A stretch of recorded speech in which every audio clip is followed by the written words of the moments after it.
Jaz bi si želel Evropo z resnično transformativno zeleno politiko, z več socializma. Več direktne demokracije. Varnega bivalnega okolja za vse.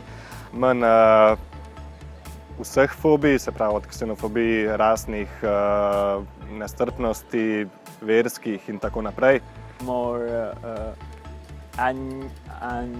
only thing. I mean, every state has to start to collaborate. V Evropski uniji ima trenutno 11 držav zakonodajo, ki posilstvo opredeljuje na temelju soglasja. Izjemno pomembno se nam zdi, da to postane praksa prav v vseh državah.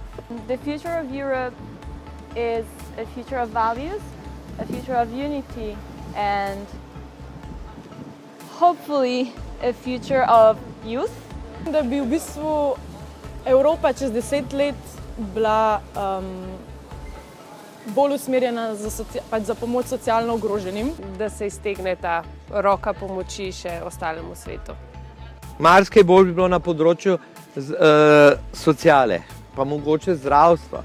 Se zavedala podnebne problematike in aktivno pač iskala rešitve v to smer. Da bi se cel svet nam lahko pridružil na teh korakih, da malo poskrbimo za naše okolje. Da bi pač aktivneje delali proti prekarnosti. Več socialnih politik, več soodločanja. Da bi naši otroci lahko živeli v tako varnih časih, kot živimo mi. To je prihodnost Evrope, katere si jaz želim.